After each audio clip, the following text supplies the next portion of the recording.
Hello दोस्तों। तो देखिए,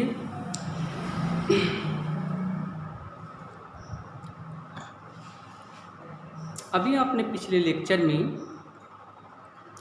क्यूनोलीन के बारे में सुना था। क्यूनोलीन एक कंडेंस्ड सिस्टम वाला हेट्रोसाइक्लिक कंपाउंड था, जिसमें एक एरोमेटिक रिंग के रूप में बेंजीन थी और उससे लिंक था आपका प्रीडीन रिंग।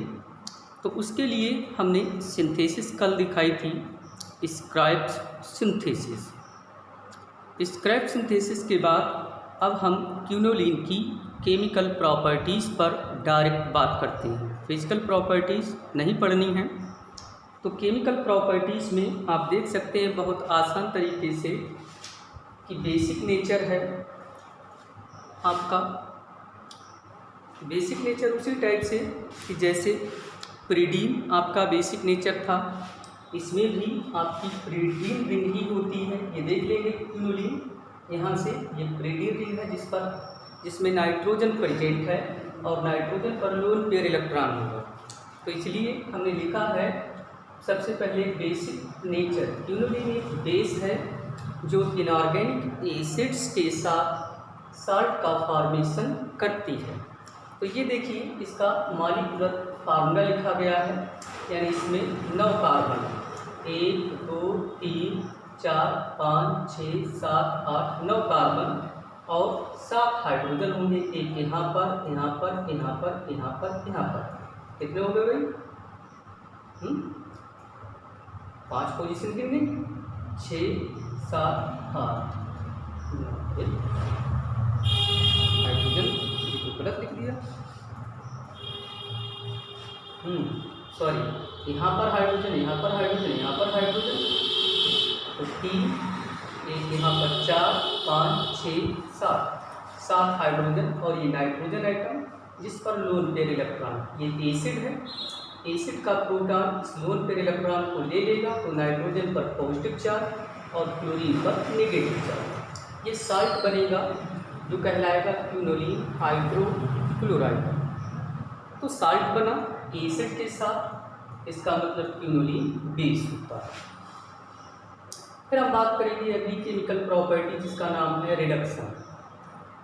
रिडक्शन में हम सोडियम और इथेनॉल की प्रेजेंस में रिडक्शन कराएंगे तो 4 हाइड्रोजन आपके इन्वॉल्व होंगे। एक नाइट्रोजन पर, एक इस कार्बन पर, एक इस कार्बन पर, एक इस कार्बन पर। देखो, नाइट्रोजन के साथ एक यहाँ पर, एक यहाँ पर, एक यहाँ पर। जो इस रिंग में 2 बॉन्ड हैं, पाई बॉन्ड, वो डिसएपियर हो जाएंगे। तो यहाँ पर, यहाँ पर, यहाँ पर, यहाँ पर 4 हाइड्रोजन जुड़ गए। तब नाम हो गया 1, 2, 3, 4 टेट्रा हाइड्रो क्यूनोलीन। नंबरिंग तो आपने पहले ही देखी थी कि क्यूनोलीन में ये पहला, ये दूसरा, ये तीसरा, ये चौथा, फिर 5वां, 6वां, 7वां, 8वां, 9वां, 10वां मान लेंगे। ठीक। अब इसका ऑक्सीडेशन है। ऑक्सीडेशन की रिएक्शन देख सकते हैं। अल्केलाइन KMnO4 की प्रेजेंस में ऑक्सीडेशन कराया है। तो जब ऑक्सीडेशन कराएंगे तो इसमें जो क्यूनोलीन में बेंजीन रिंग है उसका ऑक्सीडेशन होगा। अब कैसे होगा देखिए कि आप यहाँ से इसको ऑक्सीडाइज कराएंगे। ठीक। यहाँ पर कार्बन हाइड्रोजन है, यहाँ पर कार्बन हाइड्रोजन है। तो ये देखिए, कार्बन हाइड्रोजन दोनों के बीच में 2 ऑक्सीजन आप इंसर्ट करेंगे, बन जाएगा ऑक्सैलिक एसिड। फिर यहाँ पर कार्बन हाइड्रोजन, यहाँ पर कार्बन हाइड्रोजन बचा। ये देखिए, कार्बन हाइड्रोजन इनके बीच में 2 ऑक्सीजन आप इंसर्ट करेंगे तो ये बनेगा क्यूनोलिनिक एसिड। या ये पहली पोजीशन, ये दूसरी और ये तीसरी। तो हम कहेंगे कि प्रीडीन में दूसरी और तीसरी पोजीशन पर 2 कार्बोक्सिलिक एसिड ग्रुप जुड़े हैं तो नाम हो जाएगा क्यूनोलीन 2,3 डाई कार्बोक्सिलिक एसिड।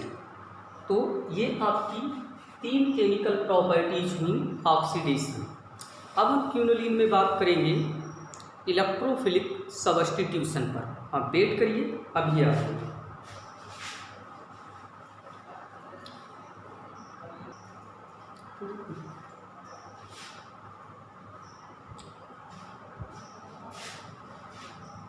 तो देखिए, अब इलेक्ट्रोफिलिक सब्स्टिट्यूशन रिएक्शन, ठीक।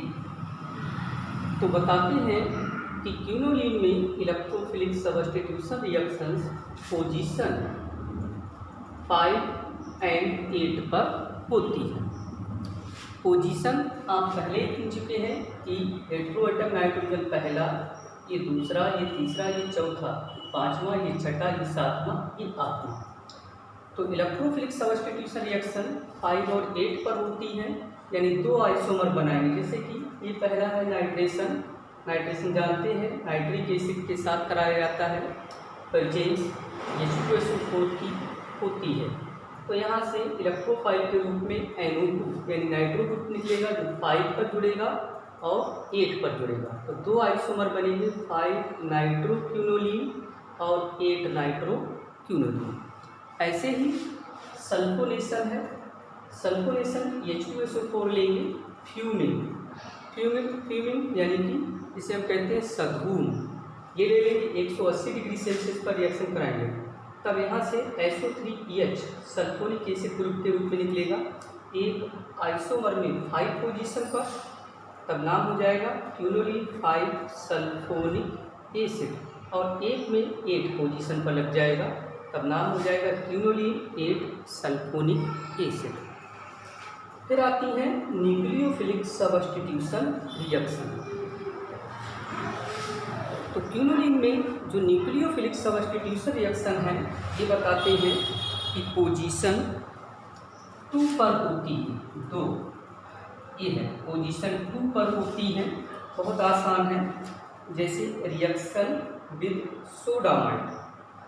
सोडामाइड पीछे भी पढ़ चुके हैं, NH2।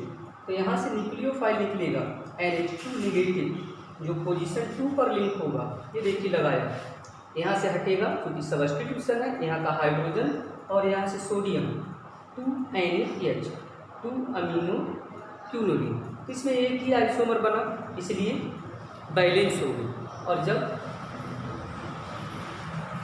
2 आइसोमर बनेंगे तो आप बैलेंस नहीं करेंगे। तो ये कैसे करके पता लगेगा कि पोजीशन 5 और 8 पर इलेक्ट्रोफिलिक सब्स्टिट्यूशन होगी और पोजीशन 2 पर न्यूक्लियोफिलिक सब्स्टिट्यूशन होगी।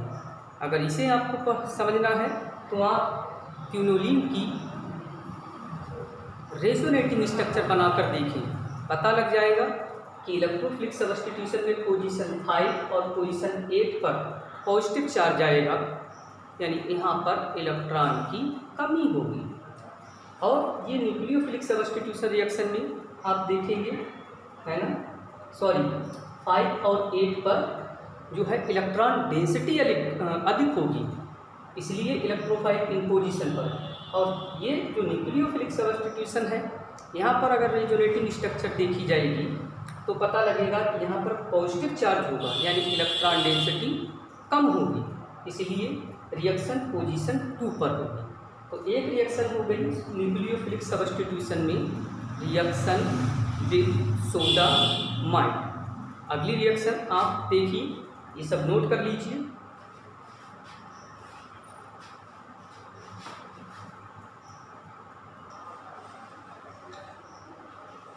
देखिए, न्यूक्लियोफिलिक सब्स्टिट्यूशन रिएक्शन में अगला रिएक्शन है रिएक्शन विद फेनाइल लिथियम। ये है क्यूनोलीन फेनाइल लिथियम C6H5Li। यहाँ से न्यूक्लियोफाइल आएगा, फेनाइल ग्रुप यानी C6H5 निगेटिव, जो यहाँ पर लिंक होगा, यहाँ से हाइड्रोजन और यहाँ से लिथियम हाइड्राइड। तो 2 पोजीशन पर फिनाइल जुड़ गया, 2 फिनाइल क्यूनोलीन, खत्म हो गया क्यूनोलीन। ये कुछ यूजेज हैं सॉल्वेंट के रूप में, दूसरा ड्रग्स एंड इंसेक्टिसाइड बनाने में। तो ये क्यूनोलीन है, ठीक, फिनिश हो गया। इसके बाद हम अगले लेक्चर में बात करेंगे अगले कंडेंस सिस्टम वाले हेट्रोसाइक्लिक कंपाउंड पर, जिसका नाम होगा आइसोक्यूनोलीन। इंतजार करिए, जल्द आएगा।